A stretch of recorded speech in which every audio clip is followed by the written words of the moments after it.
In a genre like ambient music, where there are so many ways that things could possibly go wrong, it really helps to have the professional experience and opinions of someone like me who's already made those same mistakes already, so you don't repeat them yourself.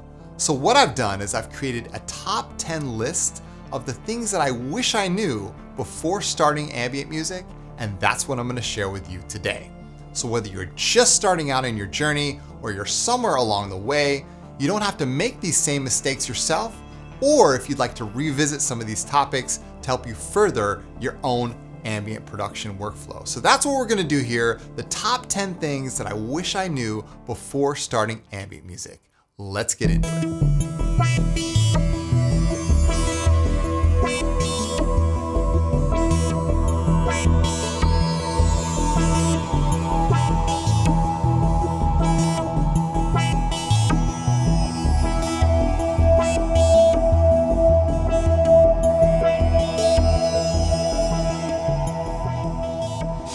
All right, so let's get into it. The top 10 things that I wish I knew before starting ambient music. Number one, now this is the big one, GAS, gear acquisition syndrome.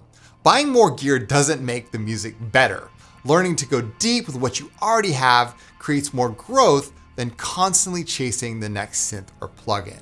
Now, this is something that I think every producer faces at one point or another. You feel like buying another synth or buying another plugin or buying another sample library is going to fix your sound or somehow level you up in ways that your current gear doesn't have. So you get into this sort of loop where you're purchasing things, you're acquiring more gear, but it's not really getting you anywhere. Now, like I said, I've suffered gas many times in my career. I remember at the beginning, I was just reaching for any available resource that I had to, whether it was a pad sound that I wanted, or it was drum sounds, or whatever I could find that would really sort of, elevate my craft, I was reaching for. And I think, nowadays, this is, that was like 13, 14 years ago, we have a lot more free resources available to beginning producers, so they don't need to spend any money. However, I still feel like a lot of the paid options are certainly attractive to beginning producers. But what gear acquisition comes down to is buying gear without really knowing what you're buying, or just buying it based on its marketing hype, or you're trying to solve a problem without looking at what's currently in front of you. So whether you're, again, chasing a sound, whether you're chasing a genre, whatever it is, really make informed decisions about what you're going to purchase if you're going to purchase anything. And that's one of the ways you can combat gear acquisition syndrome. Now, speaking from personal experience, I remember early on I started buying guitar pedals because I wanted to, put my synths through external pedals. And I went through that process for 12 years before I realized this really isn't getting me anywhere. I'm not actually making music with this. I'm just having fun and just, enjoying the process. And that's fine if that's your goal. But if your goal is to actually finish tracks and get work done, you really need to take a look at what you are using. And if not, maybe abandon that path or actually buy gear or get gear that actually helps you get to the desired result. So make informed decisions. That's one way to combat gas. The other way is to analyze how this gear is affecting your workflow. And then if it's not working, start going on another path. I moved from guitar pedals into modular gear. So I use a combination of modular and software, and I found that that works for me. All right. So hopefully that helps your gas. And yeah, that's number one, the big one right at the top. All right, moving on. Number two is compression. Not properly learning compression. I avoided it for far too long. I was thinking that it was more relevant for other genres, but subtle compression is essential for sculpting ambient dynamics and achieving that cohesive, soft glue feel. So, if you don't know what a compressor is, or you don't know how to use a compressor, I want you to stop this video right now and go watch the Dan Worrall 3-part series on the FabFilter YouTube channel. It is a fantastic 3-part series that will tell you everything you need to know about compression, what it is, how to use it, and then how to properly apply compression in your own music. It's a fantastically done series, and it's really helpful to get to know a compressor because compression is actually absolutely essential for any genre of music. But if you don't know how to use a compressor and you're just placing it in your signal chain with no idea why, it can actually be detrimental to your sound. So really understanding a compressor is one of the things that I wish I knew before starting Ambient. But it's something you can learn at any time. Like I said, just go watch that 3-part series and you'll be good to go. So learn what a compressor is, learn exactly how to use it, and then it can benefit you in the long run, especially when it comes to your own music. All right, so that's number 2, learn your compressors, know what they do. And yeah, let's move on to number 3. And number 3 is reverse engineering presets. This is one of the most valuable exercises for learning sound design. Deconstructing how a patch works teaches you more than any tutorial ever will. Now this is a lot coming from somebody like me who teaches tutorials, but one of the things that I didn't do early on in my career was reverse engineer presets. I used a lot of commercial presets, and I've talked about that many times on my channel. I used a lot of commercial presets at the start, but I would sort of just kind of poke around, and I wasn't really, understanding what was going on underneath the hood. But doing that is a really valuable exercise. And it's, like I said, it's probably more valuable than actually just sit down and watching a tutorial. So one of the things that I suggest you do, if you don't know how to do this, is to take a commercial preset that you have, something you sort of gathered along the way, or maybe it's stock inside of your synthesizer, and just bypass the effects. And by doing that, you're gonna start to hear the sound of the oscillators and what's happening without all those flashy effects, because a lot of the times in commercial presets, the effects really alter the sound of the preset itself. So just by doing that, you're gonna hear the sound of the oscillators. Beyond that, what you could do is start really understanding what's happening in the modulation matrix, like every single assignment, and start, maybe you bypass each assignment or you solo assignment and you understand how this modulation is working. Now it becomes a lot more difficult on synths that don't have a lot of visual feedback, like old school analog synths and or some plugins that are just sort of knobs and faders. But when you have synths like Serum 2 and Pigments and Vital, these are really like highly visual synthesizers that you can sort of see an LFO or see an envelope and understand what it's doing. Even if you can't recreate it, you could sort of visually see what's happening, so you could actually try to do it yourself. So reverse engineer those presets, really understand how they work, and that's gonna serve you in the long run, I guarantee it. Okay, so that's number 3. Number 4 is ignoring modular and Eurorack. Now this doesn't apply to everybody, okay? Because this is something that I did personally, and I wish that I didn't ignore modular and Eurorack early on. But maybe this doesn't, apply to you because you're not even interested in that. But hear me out. So modular isn't just for performance or weird sounds. It's an amazing teacher. It shows you how a signal flow, modulation, and it gives you, some creative limitations in a way that no DAW can. Now, when modular was first introduced in the late 90s, I wasn't even producing then, but modular really took fire in the early 2010s, and I didn't really pay much attention to it because I didn't think that that was something that I was interested in. But what I was sort of ignoring was the fact that that was a, really rising subgenre of ambient that was happening. And modular is an amazing, amazing teacher. Now, granted, modular is very expensive, but in the late 2010s, that's when, we got, software like VCV Rack and like Cardinal, and that's when that came out. So you could get into modular for basically nothing, right? So like nowadays, if you wanted to start modular, I highly recommend you just grab VCV Rack, which is free. It's not paid. The paid version is the one that runs in the DAW and the standalone, but the free version is just standalone, and you can use it, and most of the modules in there are free, and you can get started for $0 and then understand how modular works and start trying to, put together patches yourself. Now, actual physical modular is very expensive because the components are expensive, and these are independent companies, which if you're interested in, you should highly support. However, just understanding how modular works and what it is a very valuable and amazing teacher. So ignoring that is sort of, it's something that I don't think that you should do. You should probably take a look at it if you're interested in it, and just kind of explore that to kind of understand how synthesis works on a fundamental level, because modular is all about fundamentals, and every individual module does a different thing, just like it does in a package synthesizer like Serum 2 or Vital. So anyway, that's number 4, is don't ignore modular. Even if you're not interested in it, take a look at it and see what it could do for you. All right, so number 5 is focusing on the wrong things. Now, as you know, I am a content creator and a music producer, but I'm a music producer first, all right? So number 5 is focusing on the wrong things. I wasted time on streaming, chasing numbers, and trying to market my way into success. But really, it's the music and your connection to it. That should always come first. So I remember in the mid 2010s, I tried to get into streaming, and that's when I started. And really, I was just spending a lot of time kind of focusing on the streaming aspect and not really focusing on the music. And that led me to a whole drought of, not producing an album for over 2 years, and like just kind of spinning my wheels and going over the same things over and over again, and just sort of spending my time focused on the wrong things. Now, I'm not saying that you shouldn't market your music. That's actually not the point at all. But the point is that you need to focus on the music first. That's the connection between you and the music. That's what's important. So I highly recommend that, you spend time every day to really focus on, where is this music going? What is the story that I'm trying to tell with my music?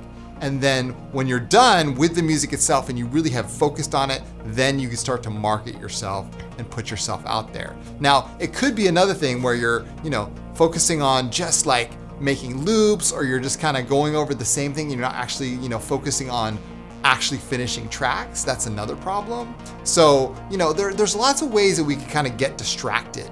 So I highly encourage you to kind of gain focus again and come up with a plan with how am I going to accomplish the goals that I want. Whether your goal is to finish a track by the end of the month, whether it's to finish an album by the end of the year, or it's to get signed by a record label, whatever your goal is, you really need to come up with an action plan so you can work towards that goal. All right. So focus on the right things instead of the wrong things, and that's what's going to move you forward. All right. So that's number 5. Now, number 6 is keeping things simple. We all know that simplicity is a superpower. All right. Complex doesn't equal better. One oscillator and a good reverb can carry an entire piece if the emotion is there. Now, this is something that a trap that I kind of fell into early was I thought that like granular synthesis and all these different weird types of synthesis out there was more powerful than just using simple oscillators. And it turns out I went all the way back to the other side, and now I start every patch with just sawtooths and sine waves. Honestly, that is the most powerful form of expression, is just starting with simplicity, right? And then going beyond just, the sound design aspect of it, the compositional aspect too, like just having 2 or 3 elements in a track at any given time, not having your track overloaded with like 50 stems of material. That doesn't always equal better, right? Sometimes simplicity is all that you need to focus on to really get your message across. So think about that across all entire aspects of ambient music, whether it's composition, whether it's sound design, whether it's your presentation. Just focusing on simplicity can really carry your message a lot further than actually, overdoing the message or bringing something or focusing on something that's too complex. All right. So number 6, keep it simple and let the rest work itself out. All right. Now, number 7, the power of silence and space. I used to think that every moment needed to be filled, but letting the track breathe and leaving gaps and letting the tails ring out, that creates emotional depth and weight. Now, I remember the first time I ever experienced true silence in a piece was in 2020 when the world was shut down and I was working on the very first Synphaera album. And I remember there's a moment in that album that I relied on silence to be sort of the guide in the track. And I remember how powerful it was. And I felt vulnerable because I've always filled my tracks with pads in the background or sequences or bass or whatever else it was. But the moment that I really let go and embraced silence, it was a revelation for me. I was like, wow, it's such a powerful tool. It might be the most powerful tool that we have in our arsenal, and a lot of people ignore it. So think about it in your own work. Now, whether it's dead silence or you're just using minimalistic aspects, like I said in the last point that we just made, just keeping things very simple and then using silence to your advantage are moments of, that allows the listener to breathe. So moments of less tension, where I think actually the silence can create tension if you really focus on it and allow it to sort of guide the piece forward. That's a really powerful statement, and that's what creates emotional depth and weight that we all can feel. All right, so the power of silence and space. Not to be underestimated, right? Just because it's silent doesn't mean it's not powerful. Really focus on that in your work, and I think you'll get a lot of mileage out of it. So number 8 is finishing tracks is a skill. I started with 100 tracks before I finished one. Learning to complete pieces, even imperfectly, builds momentum and confidence in a way that constant tweaking never will. Now, when I was first starting out, I used to get caught in the 16 and 32 bar loops. I remember I had a lot of sessions that were just sort of loops and they weren't really going anywhere. And that's one of the things that prevented me from actually creating full tracks was I'd sort of get to a point and then I'd get bored and I'd start a new one. And then that process would repeat over and over again. So learning to finish tracks, actually take them to the finish line, is a skill. So, even if it's just one track, I highly recommend that you just kind of, try to push it past that point where, it's just sort of static and not going anywhere, and it actually reaches that finished state. Even if you can get one track to that, you could sort of repeat that process and you could package those tracks up and then put them aside and then move on to a completely new project. But at least if those tracks are done, you have sort of a record of where you were at a given time. Because obviously, your skills are gonna change, time is gonna move on, but at least, you'll learn to go through that process so it gets easier and easier. So learn how to finish tracks, apply yourself, and just when you think you're done, go a couple levels deeper, and that's what's gonna take you to the finish line. All right, so that's number 8. Learning to finish tracks is a skill. All right, number 9, your ears are much better than the meters. Now, this is something that I fell victim to early on, so I wanna relay this message to you. I relied too much on visual tools, waveforms, spectrums, LUF readings, but ambient is felt, not measured. So trust your gut and your ears. Your ears are the most valuable tools that you have in your production arsenal.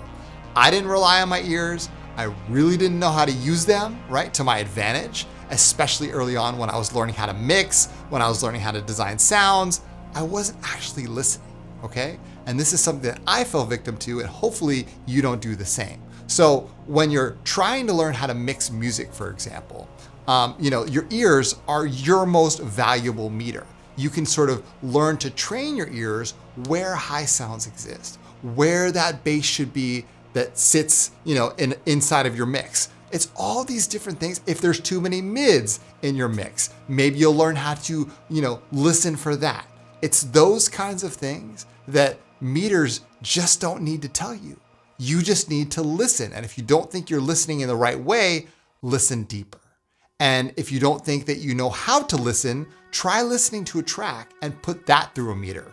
And then start to understand how those waveforms are relating to what you're hearing. This is a super valuable exercise, all right? So training your ears to get better at listening for those details, and then you can apply that to your own music. So your ears are much better than any meter ever will be, right? You can debate me on that, but however, it's very true, all right? So learning how to listen, that's a superpower, and I highly suggest you do that in your own music, all right? So that's number 9. Now, number 10 is ambient music is an emotional practice, not just a technical one. It's not about perfect mixes or pristine gear. It's about presence, feeling, and translating that state of mind into sound. That's what people connect with. Now, this is something that I fell victim to many times before in my career, and I don't want you to make that same mistake, all right? It's not just a technical practice. Yes, you can learn how to design sounds. Yes, you can learn how to mix. Yes, you can make the perfect track.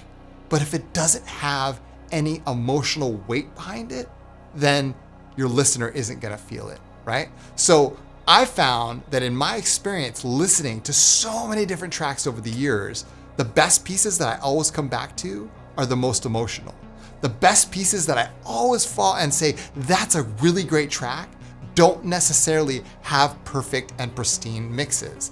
They might, not sound bad, but at the same time, there's imperfections to them. Imperfection is the human element that I think moving forward, especially in this technological age of AI and everything else, the human element is the final frontier. So if you can add that to your track, if you can really inject that emotion and that human touch in all of your sounds, your listener is gonna feel that, regardless whether they understand where that sound came from or how you got to that point or not. It really doesn't matter. So just think of it like this. You're translating that emotion into the music itself. And no matter who the listener is or where they're listening to it or how they're listening to it, that's what they're gonna feel, right? So that's why I always say put a story behind your music, make up a story before you make a track, like really focus on the actual emotional impact of the track themselves and just let the listener figure the rest out. So again, not just about technicalities here. You don't have to focus too much on that, but then focus on the emotional aspect. And that is a super powerful way to really communicate your message behind the music. So that's my top 10 list of the things that I wish I knew before starting ambient music. But now I want to hear from you. If you have any tips, any tricks, any insights that we would benefit as a community, make sure to leave them in the comments down below. I love hearing from you guys, and it's great for us to share on this journey as much as it is to create. And I really want to encourage you and inspire you to keep going. So make sure to keep the conversation going in the comments. And yeah, thank you for being here. I really appreciate you guys watching and supporting this channel. And I look forward to seeing you guys in future episodes. Anyway, as always, keep your heads in the clouds and your feet planted firmly on the ground. I'm Chris from Signs of Life, and I'll see you guys in the next video.